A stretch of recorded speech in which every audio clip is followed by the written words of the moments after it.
Good evening and welcome everyone to this edition of the Misk Academy 1 hour talk. My name is Christiane Mueck. I am a consultant with Misk Academy and I'll be your host for this evening. Our topic for tonight's talk is going to be the future of the digital economy, and looking at everything that's happened over the last weeks and months in the times of COVID-19. This is indeed a very timely and important topic.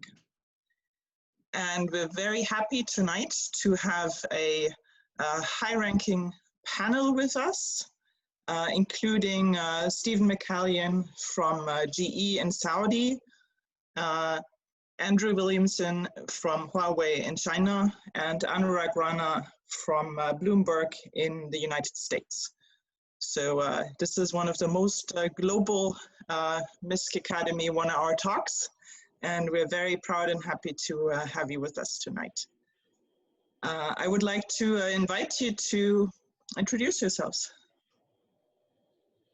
Shall I go ahead, Christiane? So please. I'm McCallion. I'm the Chief Operating Officer of GE, General Electric, based in Riyadh. I'm Irish by background, but I've been in Saudi. This is my 5th year in Riyadh. GE is a company that's been in Saudi for over 80 years, and we're operating across aviation, healthcare, the energy sector, including more so in the future renewables, and also digital that's cutting across those verticals. I'd like to thank Christiane and the team at Misk Academy for putting this on. Looking forward to the discussion. And I think the one point I would make is that I always, in these discussions or anything we're doing here, we're always laddering up all activities to the aims of Saudi Vision, which has woven into it digital transformation as part of the vision to develop digital infrastructure as an integral part of developing an advanced industrial economy, and has then linkages obviously to competitiveness and everything we do across every sector to build an advanced industrial economy. Thank you. Thanks, Stephen. Thank you, Stephen. Shall I go next? So Sure. I'm Andrew Williamson, and I am a Vice President in the Government Affairs team at Huawei, and also the Chief Economist. I'm based in Shenzhen in China, the technology hub of China, and I've been there for almost 5 years. A lot of what I do and working with my team is to work with lots of think tanks, universities around the world, really trying to ascertain the economic impacts that ICT has on the economy, but also trying to look at the social impacts as well. So it's of real interest to me. Actually, I have a long background in that kind of economic research. I've done various things. I was at the LSE for a few years looking at the economic impacts of climate change, but I spent most of my career at the Economist newspaper. Hopefully most of you are familiar with that. So a really interesting topic tonight. I'm really privileged to be part of this discussion, so really looking forward to it. Thank you, Andrew. Thank you, Andrew. Thank you, Christiane. My name is Anurag Rana. I'm an equity analyst with the Bloomberg's in-house research team called Bloomberg Intelligence. I've been examining companies and industries for over 15 years. I work out of Bloomberg's New York office, and I've been in New York for over 15 years. A big thanks to the Misk Academy and Christiane for this particular discussion. Great, thanks to all three of you. Before we dive into the discussion, to everyone who's on the call now, all your chat functions and video functions have been disabled, but you can ask us questions in the Q&A at the bottom of your screen, and we will see when we can fit them into the discussion. So please shoot us your questions, and we'll try and answer them over the course of the discussion. So before we go into the topic, we'd like to start with a quick survey. And can we launch the poll now? Please choose the the answer that fits you most. The question is, how much of what you do is impacted by the digital economy?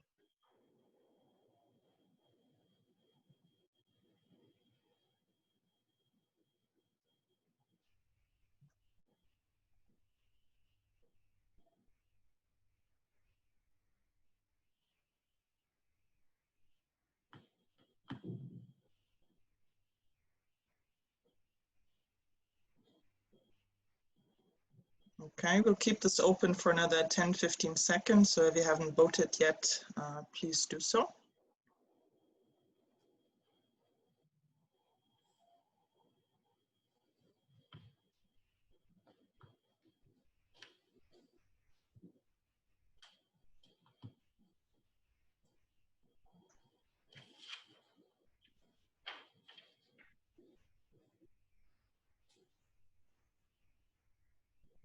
Okay, and the results are in. So 44% say many different aspects of your life and your work are impacted by the digital economy.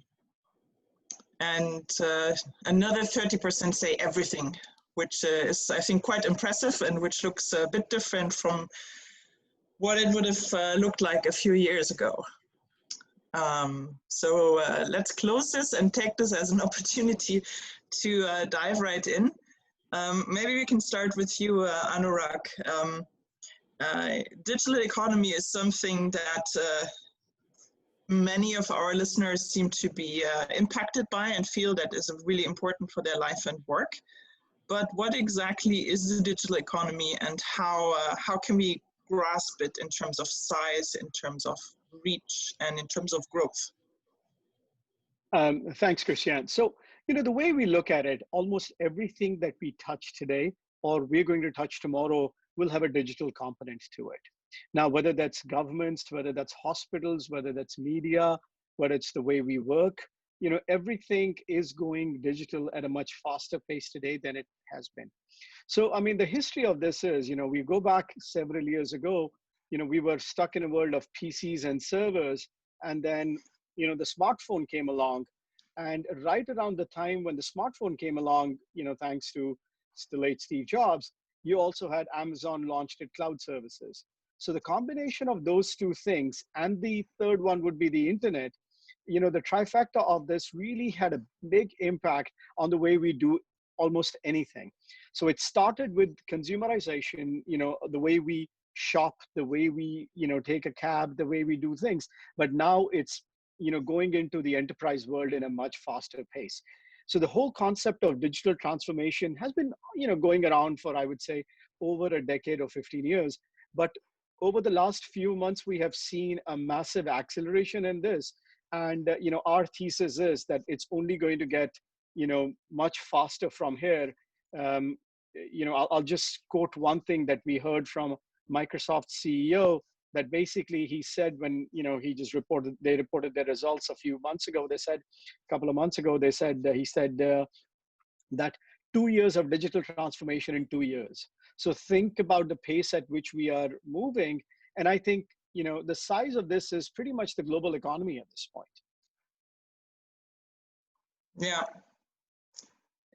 Just to reiterate on your last sentence, the size of it is the global economy.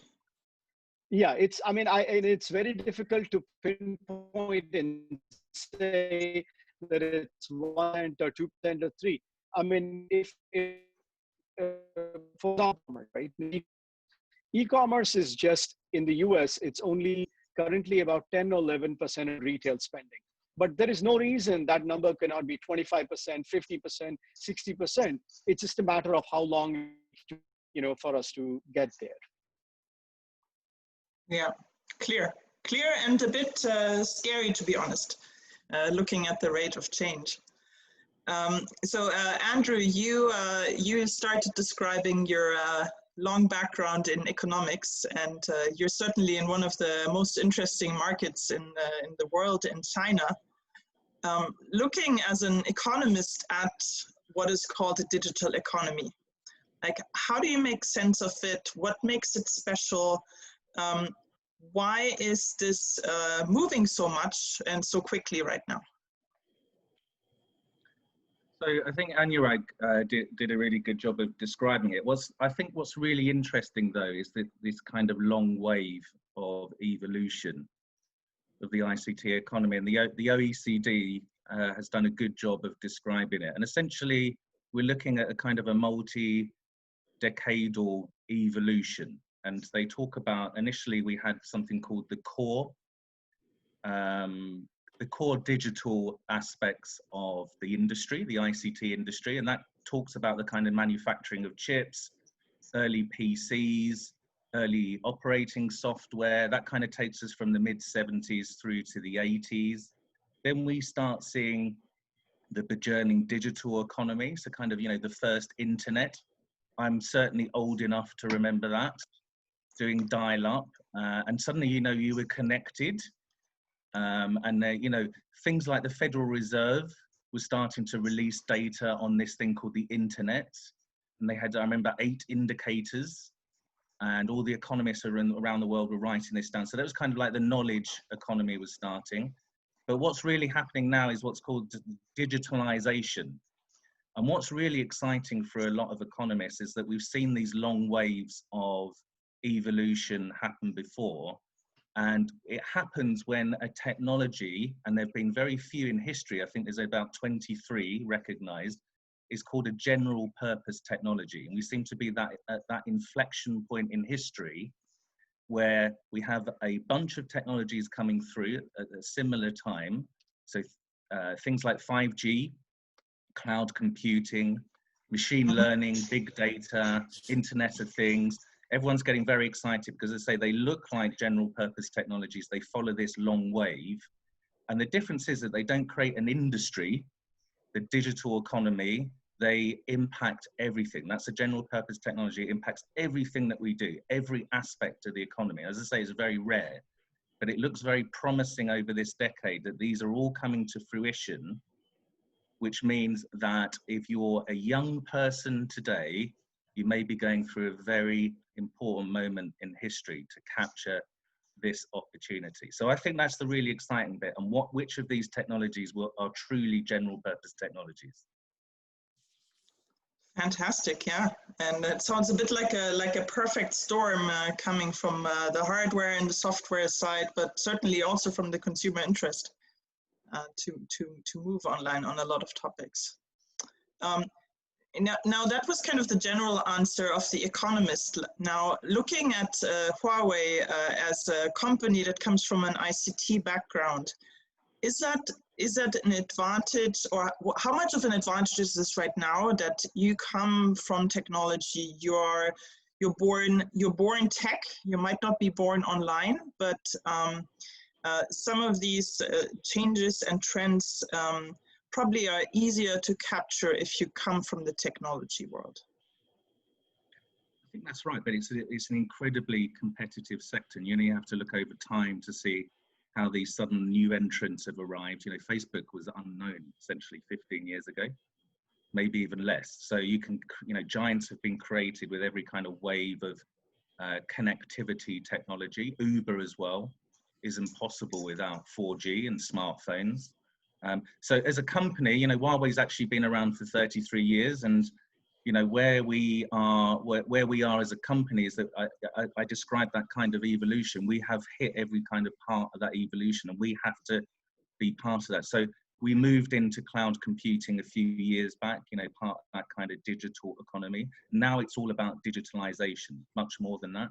So now we're working with lots of different sectors, the extraction industries, mining, healthcare. All these sectors are being really enabled and boosted by digitalization. So increasingly Huawei is going into those kind of areas. We're already working on 6G and the requirements there, which require quantum computing. So, to stay ahead, you have to spend a lot of money. And we are now, spending as a company $19 billion a year in pure research and development. I think that's what it means now to be a company in the ICT sector is that you have to spend a lot of money on research and development. Keep renewing yourself to stay ahead. Fantastic, fantastic. And I like how you highlighted the reconnection with what is ultimately the old economy, from mining and manufacturing to other topics. And this is probably a good point in time to hand over to Stephen, because when you looked at GE a decade ago, you saw many of these let's say old economy topics like aviation, like healthcare. But GE has really also transformed the way it does business based on digital technologies. Yeah, well, I think it's worth saying. Thanks, Christiane. So GE is a global technology leader and has been one, since its inception. I guess it's almost 130 years old, and it started really out of the labs and work that was done by Thomas Edison and Nikola Tesla way back then. And that one of those first waves, I think that Andrew may have been referring to, electrification. I mean, that's where it started, and has grown since then. And it has been transforming and evolving through many economic waves and downturns and so on. So in that industrial space, which we tend to think of as bricks and mortar, I mean, the change around the digital transformation has been going on for some time. So if I look at the sectors we're in, so aviation, you'll have airlines that have fleets of jet engines. So 2 engines or a plane usually, plus spares. So you could have hundreds of engines that someone's running. You could have hundreds of wind turbines and wind farms, hundreds of gas turbines. So, for example, in Saudi Arabia, GE has about 600 gas turbines operating for Saudi Electricity Company. It's one of the biggest fleets in the world. And all of those, for the last 20 plus years, that equipment, including, say, healthcare equipment, all have sensors built into them, and they're generating data. The sophistication of the generation of the data, once done with it, has become more complex and more effective. So essentially what's happening is data and big data is coming from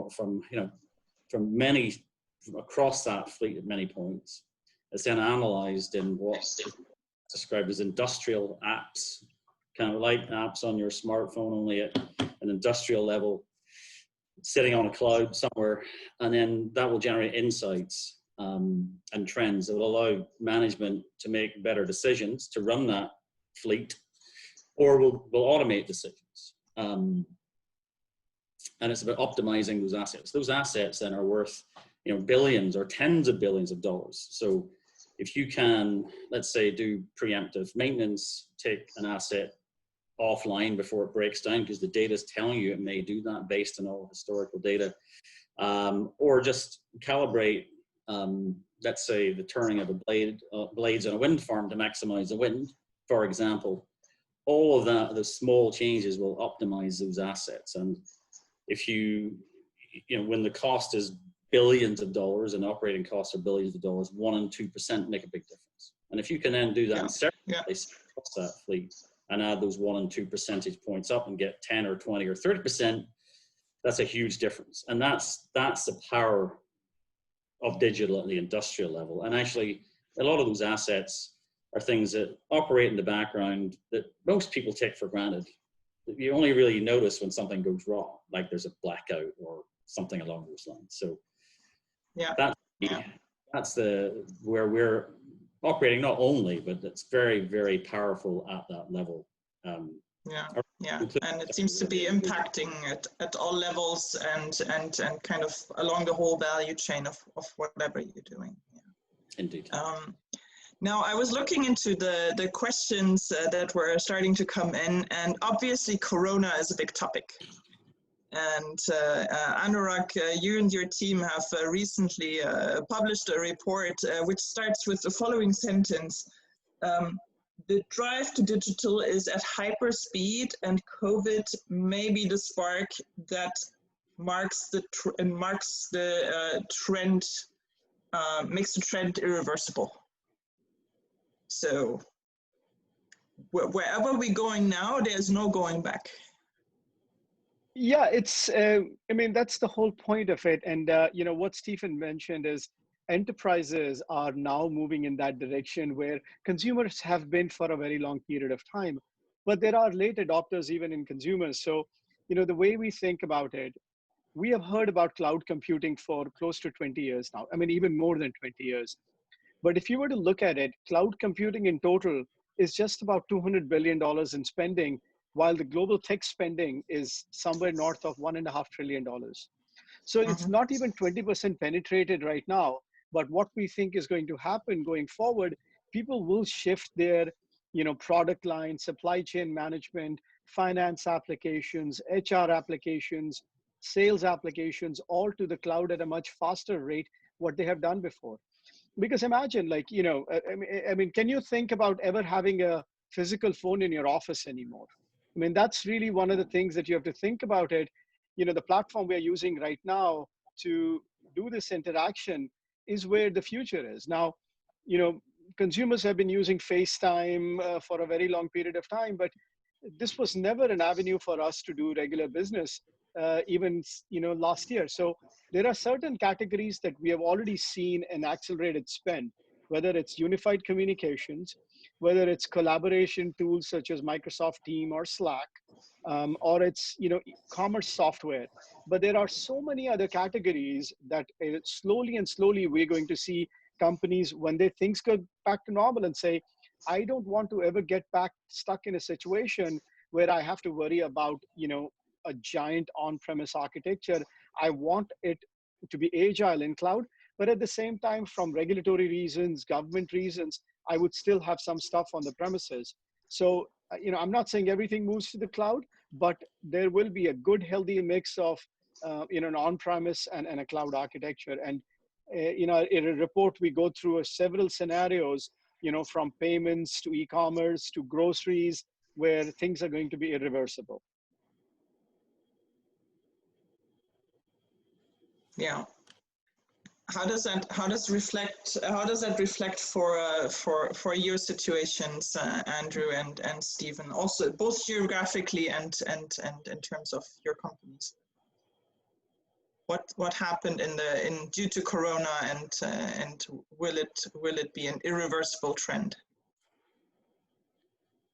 Well, yeah, quickly I'll comment. So it's really been quite remarkable to see what's happening in China. And I think, some commentators are talking about this as a hinge moment in history.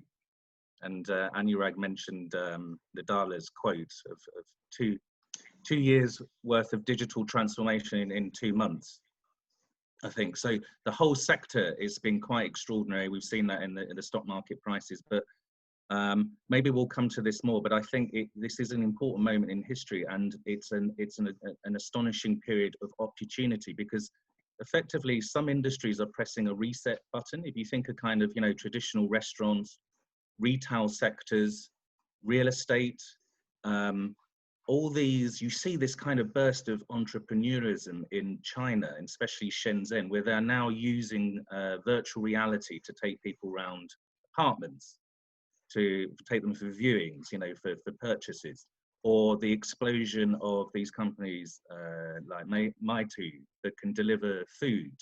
They already had that infrastructure, and it's just burst through. So you're seeing, I think we're seeing, they often say that recessions or downturns are the greatest period of kind of future company startups and growth. They all emanate from those periods, and I think we're really seeing that. I'm actually I'm a bit old, so I've seen crises before, and we tend to bounce back a lot quicker than most people think.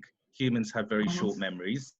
But I think, we were discussing this previously as a group. This looks like, there are big structural changes. I think as well, quickly, just the way that older people that were very reluctant to pick up ICTs in their daily lives. I don't need the internet, or I can't use a smartphone, it's too complicated. They had to use them. They find they quite like them.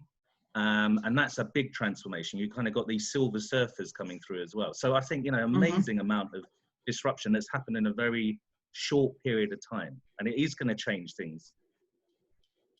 Yeah, and for sure, people are not likely to go back to their old ways. Yeah. Actually, I mean, just to build on it, I actually think, building on what Andrew was saying, I think at heart, people tend to be optimistic. So while this has been a shock to the system, I think that the people are generally positive and generally optimistic, and they will come out of it and see good, and there'll be silver linings in that and opportunities. And we see that, as winners and losers, or winning less so. I think everybody should be looking at what those opportunities are going forward. And this is an inflection point. GE, everyone has adapted. People are doing a lot more than they thought they could. I'm sure in the future, how we work will be some form of blended. It'll be more blended than it was before, for sure. And that will have an impact in many ways, not just in this company, but around the world. I mean, on that point of, there are people I know, actually, not many, but one or two older folks back in Ireland who don't have a smartphone, don't use the internet. And I don't know quite how they manage in this world, because so much is done, digitally. But I think they're able to do it in somewhere like Ireland or the UK, because they're all legacy systems that allow them to do that, and they're still operating. Whereas in this part of the world, you could not get by without having Absure, which is an app for all government services, for the app that was Tawakkalna, which was used for people to get out and about during lockdown and curfew. You just couldn't survive. So I think there's a difference there between those old legacy systems and where they exist and where they maybe were less developed. And there's an opportunity to leapfrog in places like Saudi Arabia and this part of the world. Yeah. I think you've all, in one way or another, made the point that consumers are driving at least part of the change that we're seeing now. Corona might be driving it too, but the consumers are adapting to that with the technical means they have available. Interestingly, we have quite a few questions here in the chat around the threats of the digital economy to not only the established industries, but also to the people who work in those industries and who might have to adapt quite radically and quite quickly. And I'm sure looking at teachers and service workers and even typical white-collar jobs, a lot has happened over the last months. What is this development going to look like going forward? Andrew, maybe? Or Anurag? Go ahead. My 2 cents in this is like no different disruption than anything in the previous world that we have seen. People will have to evolve. Online classes, good teachers will always find a place. It's just their addressable market just suddenly became bigger. So you have to keep up with, training yourself, otherwise you will go obsolete. That's no different than what it was, 10 years ago, 20 years ago, or 30 years ago.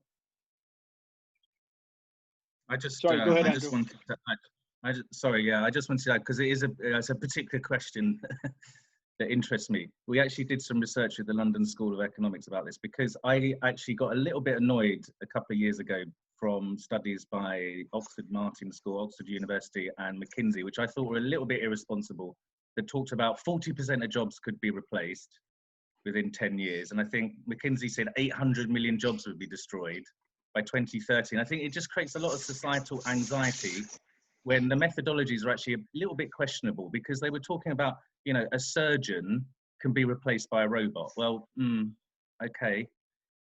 I'm not sure about that, but we've done lots of research, and I think there is disruption that will happen, but as Anurag said, they often take a lot longer than people think. We tend to adapt. Humans have insatiable wants and imagination. They can quickly shift to new products and services that they didn't know they wanted. People move into those areas. But when we've really looked at the data, as we did with the London School of Economics, there's very little evidence that there's kind of an explosion in automation. Actually, the most automated countries around the world in terms of robots per 10,000 manufacturing employees, have the lowest unemployment rates. Really, it's about the type of skill that you have in your job. And we all have kind of repetitive tasks that we have to do, whether they're non-cognitive or cognitive. Now, those tasks might be increasingly automated, but there's lots of things that we do that are non-routine, which kind of, task-specific AI struggles to do. So anyway, when you go through the research, I think we can all be, a little bit more less afraid of the robots coming to take our jobs. It will take a long time, and the transformation will take a long time as well. But as Anurag said, we have to. That still means you need to be, very increasingly flexible, agile. This idea of lifetime learning, I think, is going to become increasingly important. There's a great quote just to build on that. It's I think it's an old Chinese proverb: "Be not afraid of going slowly, be afraid of standing still," which is it's all about continuous progress. It might be slow, but at least you're moving forward. And I think, to me, I would apply that to people adapting, organizations adapting, constant learning, and your skills. If you don't adapt, you're gonna go backwards essentially in this world. And I did actually, on that piece of automation and robotics, I did learn something a while back about, there was a certain manufacturer of electric vehicles based in California that was running into a lot of quality issues. And they realized that because they didn't have enough humans on the production line, it was too automated. And they actually had to put more humans back into the manufacturing process to iron out those quality issues. So there's got to be a balance in there somewhere, which shows you there's still a role for humans in certain places, because there'll be certain things that robots just maybe can't actually do. I'll give you a quick example, Christine. I'll give you a quick example. When I first started in the research business and I had to listen to a company's earnings, let's say if I've missed it, or a company that I don't cover, I would have to look at the tape recorder and listen to it. If it's a 1 hour call, it would take me a good 2.5 hours, 3 hours to go through the whole thing, and write out the list and then, what was happening and give it to my boss. Now with transcription, I can read the whole thing in 10 minutes. Which means I have more time to do other things, or I can cover an extra company. So, these productivity tools just give me more in my hands to go out and be more creative and do more things. So I've never, so far at least, seen that it has eliminated so many jobs. It's just made me more productive, I would say. Yeah. Certainly, it hasn't reduced the workload, but you tend to do different things. Yeah. As you can expect, we have a lot of questions in the chat that relate to Saudi, and I'm aware of the fact that Stephen is the only panelist based in Saudi. I think it would be interesting to get a little bit of an outside-in view on how an economy like Saudi can leverage the opportunities of the digital economy. And that maybe starts with the workforce, right? Saudi has a very young population. A lot of people are highly educated. There's a lot of interest in technology. I think Saudi has one of the highest mobile penetration rates in the world, and so on. So there's a lot of excitement around this. And building on your experiences in China and then US and maybe also in other countries, how can that contribute to the growth of the Saudi economy and also rebuilding some of the strengths of Saudi economy after COVID?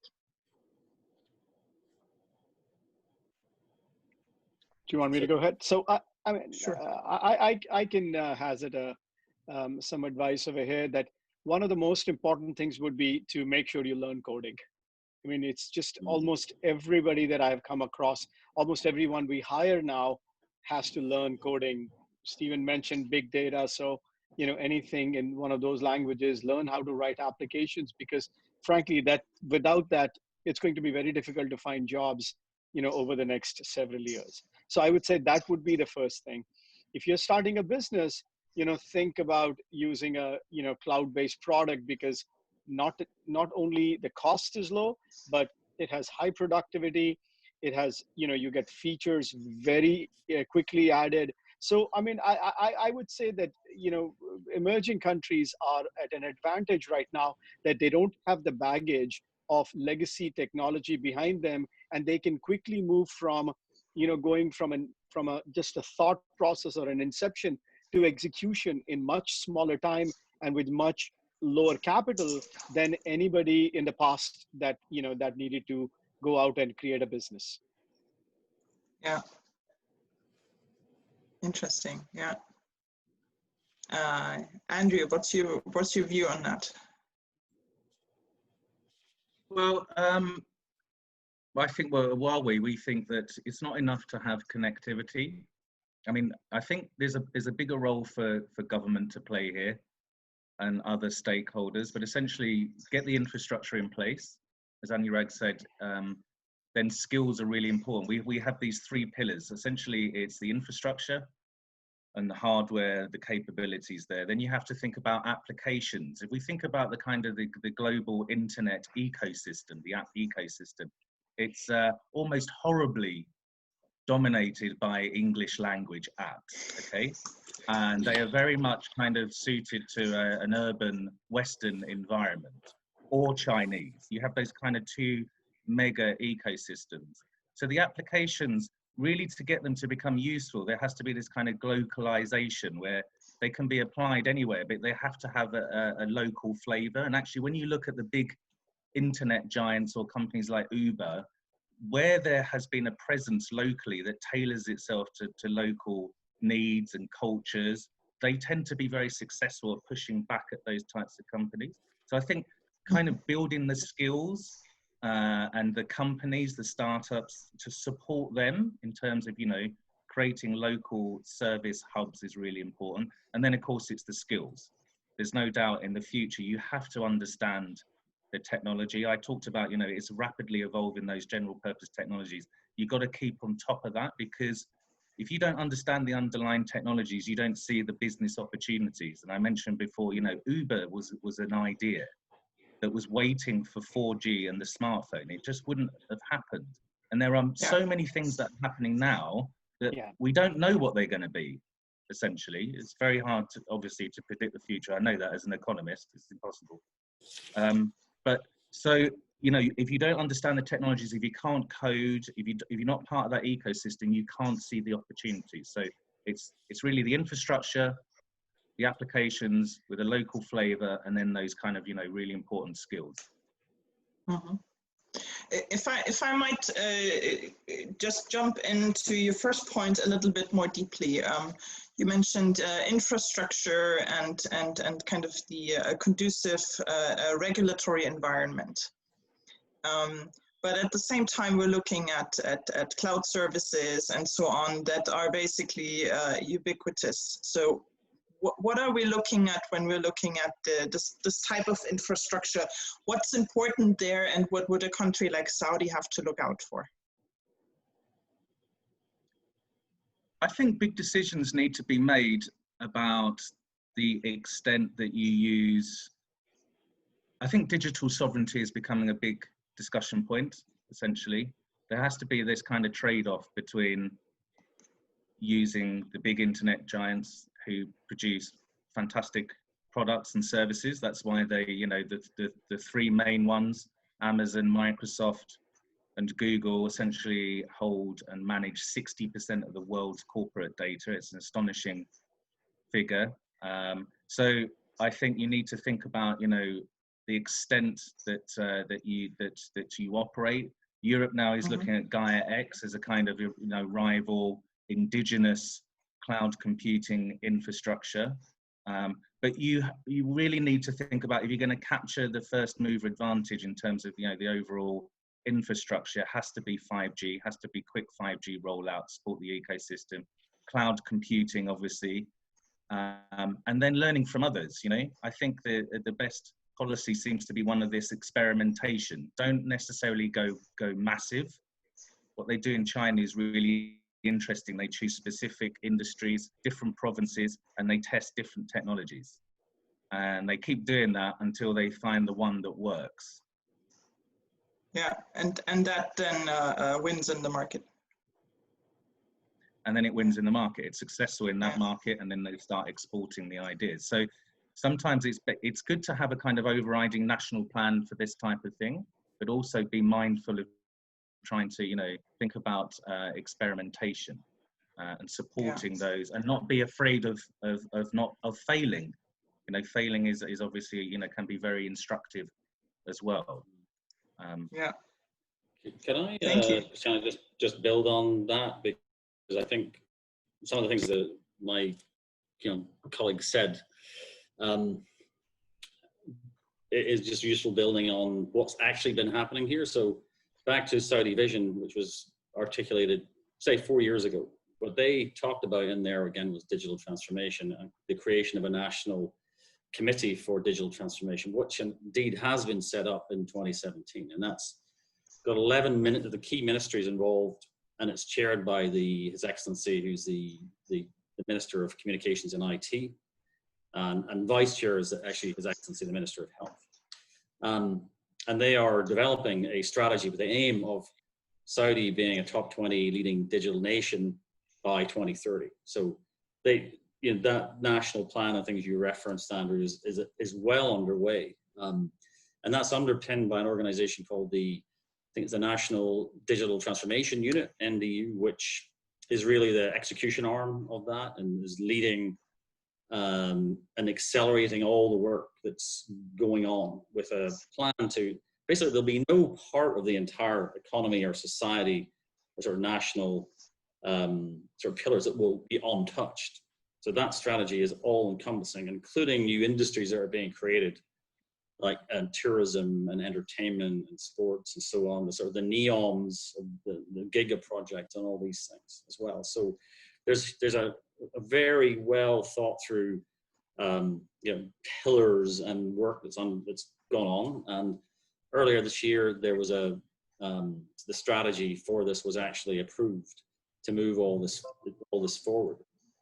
And the one thing, and with the infrastructure that sits underneath that, policy making, the international standards, and talent is another part of that. So, I mean, you referenced people and talent. I mean, I think Saudi Arabia, 60% of the population is 30 years of age and younger. They're digitally savvy.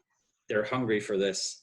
They all want to work in a different way. So again, and Christiane, you and I have talked about this. There's a lot of work going on in the kingdom around the future of work and what that looks like for all these young, talented people who want to unleash their energy to help the country be successful. So yeah. I would just add quickly on Stephen's point that I would see the competitive advantage for Saudi Arabia, for the kingdom, is the fact that they are really pushing ahead with those national plans. But this idea of building the world's first truly 21st century cities.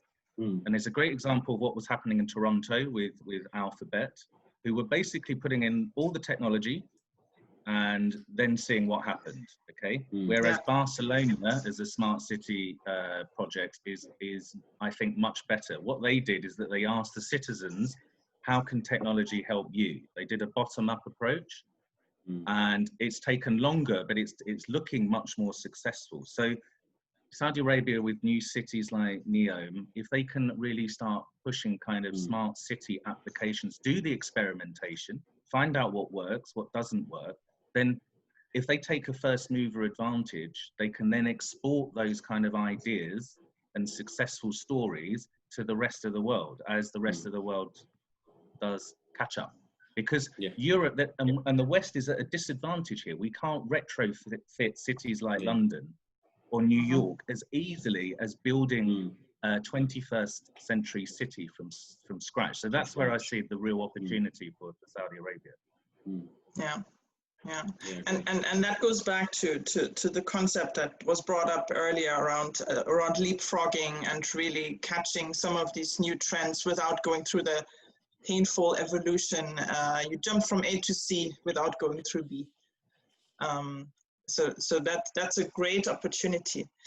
Now, again, looking at some of the questions here, and I think you all three of you have alluded to this. There's obviously a lot of excitement and opportunity in the entrepreneurial space when it comes to digital. If you talk to people in the region, the ecosystem has really quite evolved over the last few years, both in terms of the technical infrastructure, the talent, the capital that's coming into the region, and so on. What would you say to young entrepreneurs that want to be part of digital, want to be part of this leapfrogging, and really want to create some of these examples, Andrew, that you mentioned, that will reposition Saudi even in the view of the world? Well, very quick. If I really had a solution, I'd be doing it right now. Fortunately. Fair enough. I am thinking it through. I'm thinking it through. I don't know. I mean, what could I quickly say? I think I'm not sure I like this term, but I think it's a useful descriptor, globalization. Be aware of what's going on in other parts of the world, but I think the crucial bit is localize it. But it can go like, I think there's 420 million Arabic speakers. That's a sizable market if you can kind of, have a service that's kind of culturally attuned to that market base. But I think, having done research on this and read a lot, I would say that, one of the crucial factors is don't worry about what the investors want. Think always about your customer. Customer centricity is absolutely paramount. If you can think of something that is just a need that people want, you focus on that, laser focus on how you deliver that capability. And it might be something that's in the kind of the smart city realm, or it's just part of the app ecosystem. But that's what I would suggest. It seems to me that that's the success story. Then it's about building scale. But you look at places like Bangkok, they have a thriving app ecosystem where they have hundreds of really quite successful, but smallish, medium-sized companies. They're struggling to go large. It's about the kind of scale of the market. But Indonesia, on the other hand, has some sizable unicorn companies. So it's not easy, obviously, otherwise we'd all do it. But I think that kind of is the route to success, I would suggest. Yeah, I see a lot of nodding here from Anurag. Yeah, I would echo what Andrew just said. So, if you look at it, Chinese companies have done a phenomenal job of creating these smaller applications that connect the city to the villages, and, new ways of shopping, new ways of habits. But at the end of the day, we are assuming that the infrastructure is there, that the 5G is there, and there is, you have the ability to code these things. But, applications or these, app stores, the stuff that we download and do our business in, if you figure out a way to solve even one problem that you encounter in your day-to-day life, like, we are so paper-centric still across the world. If you figure out in this market, can I get my digital signature from one end to the other? Just that app alone, it's publicly traded now, is worth $16 billion in market cap. So try to solve a problem that is local in your area. Again, the language is really helpful there because nobody else can do it. If you solve that problem right there, you have the world in front of you, because you don't need that much money to build these things. All you need is, the infrastructure, which we're assuming we already have. And if you think about it from solving the need, which you normally go through on a day-to-day life when you're going outside, whether it's the government paperwork, whether it's eating, whether it's, education, those things really go a long way. And the success stories of the West is all about trying to solve one problem, and then you can scale it up later, as Andrew said. Yeah. Stephen, sitting in Saudi and working for a large company like GE, that's on the let's say other end of the entrepreneurial spectrum in some regards. How does that resonate with you, also in terms of opportunities for young Saudis? I mean, it's interesting you should say that, because I think, yes, it's a large, GE is a very large company, is in 180 countries, 200,000 employees, different verticals. I mean, I have actually worked for other big global companies, and this is a company that actually is very fast at adapting, and there's definitely, you know, in the sort of DNA of the organization, an entrepreneurial, go-getting type of culture. You know, you have good ideas, you get people on board, and, you know, people get out of your way, and they get behind you to make them happen. So I definitely think that, you know, corporate entrepreneurialism can still happen. But I think for young people who want to be part of this, you know, I think it's worth saying that in Saudi Arabia, you know, you have hugely successful businesses on a global level that have been working in this sort of digital sphere. Like the oil and gas and petrochem industry.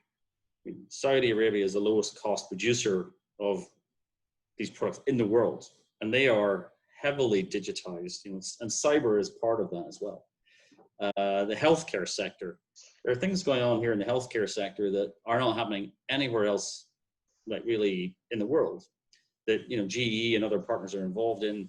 The Ministry of Health have got great leadership and great vision, and willing to invest time and effort and other things into making these happen. This is, you know, in the say, some of our folks on here will have heard of this Mawad app, which is about appointments.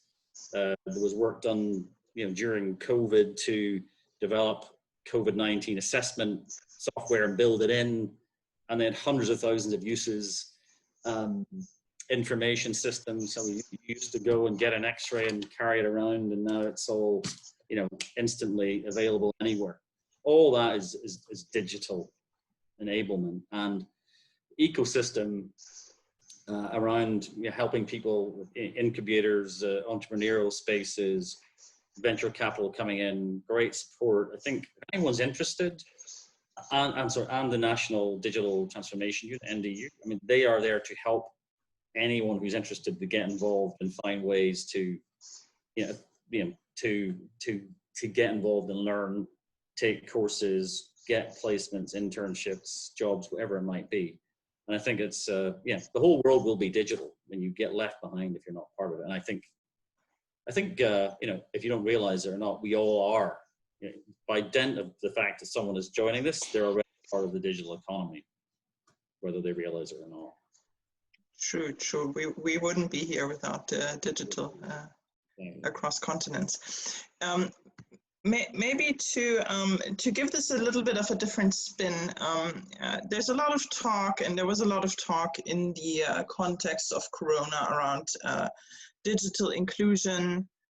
Again, I think most of you have mentioned how many instances people have used certain online tools and services for the first time. What's the trend there, and where's the opportunity to really make this use digital for more inclusion rather than let's say a digital divide between generations, rural, urban, and so on?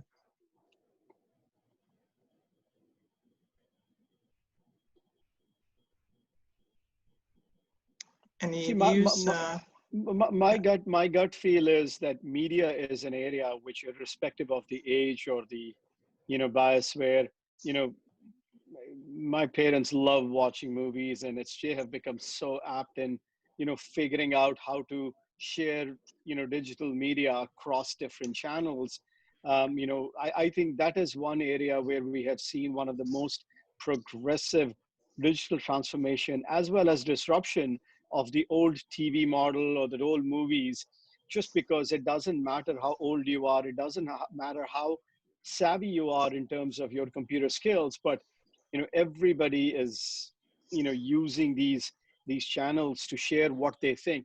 People have been so creative in the last 3 to 4 months in sharing what they can do, just because they're stuck at home and they've figured out. I think that has been the one big surprise to me as to the creativity that has come in across all age groups, across every, financial background on that case.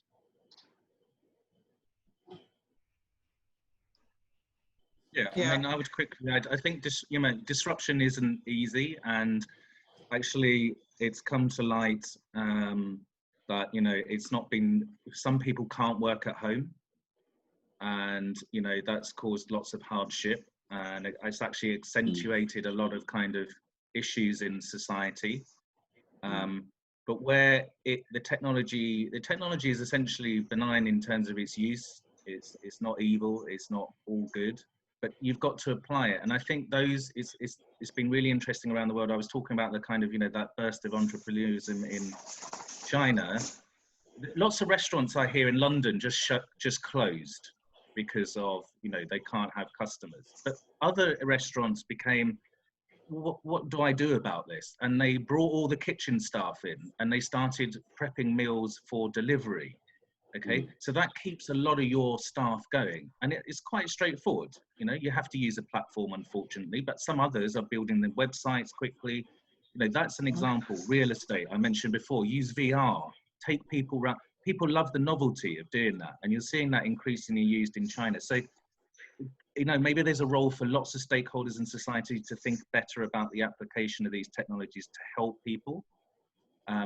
But also, I think it's really exciting about the older community that a lot of people are engaging with these, modern technologies for the first time.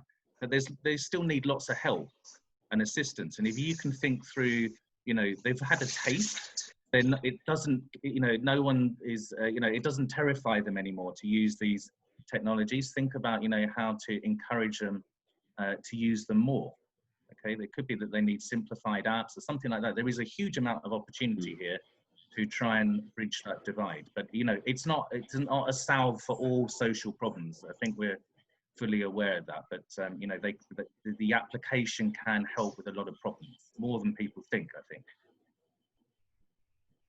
Yeah. I'll give a quick example of a software company that I follow. When the pandemic hit, it's called Shopify. They changed the way you could do local delivery or delivery in your neighborhood. So a farm which had never used anything internet-based decided to, put their vegetables online, and was able to have people come in and pick up the veggies from, their local farm, and it pretty much saved their business. So if you're creative in the way you do it, Andrew mentioned restaurant industry. We have been on lockdown for 3 months, but the restaurants that deliver, they've been, selling a lot of food, from drive-through. It's been unbelievable for them.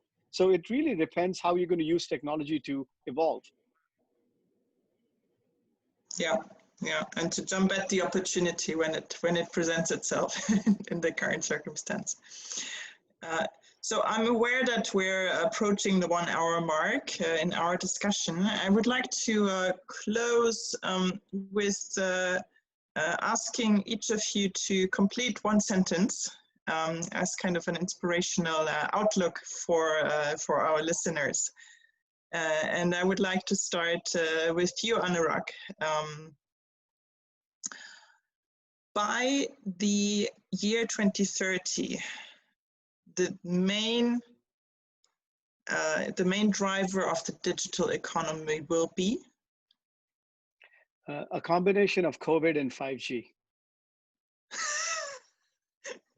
That's disheartening to hear that COVID will stay with us for so long. No, I mean to say the after effects of COVID, the one that started right now, we're not going to see the back end. The second piece of this would be, we're going to see 5G basically taking over some of those, or perhaps 6G, as Andrew said. But it's going to be faster connectivity to the end user, your ability to code, and having an infrastructure in your hand which is not capital intensive, that would allow you to do things that you have not been able to do before. Yeah. Stephen, over the next few years, I expect the Saudi economy to develop in the digital economy in the following way. Well, I think whatever my answer is, it's going to be about the young Saudis' curiosity, ingenuity, energy because I think there's just great enthusiasm and out there for the kingdom, for their country, and to lean in and contribute to the success of these great opportunities that exist here. So it'll be about, you know, young people and their curiosity and unleashing their energy. Great. And finally, you, Andrew, to anyone interested in making a career in the digital economy, I would recommend two. Well, yes.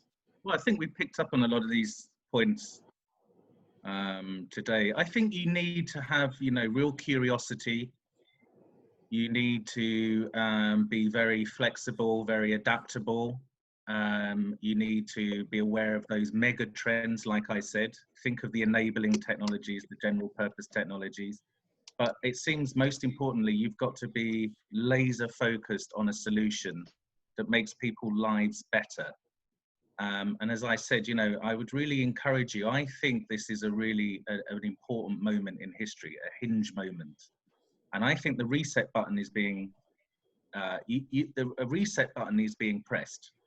And suddenly the world there's an open landscape for wholly new ways of doing things, wholly new industries, wholly new types of jobs.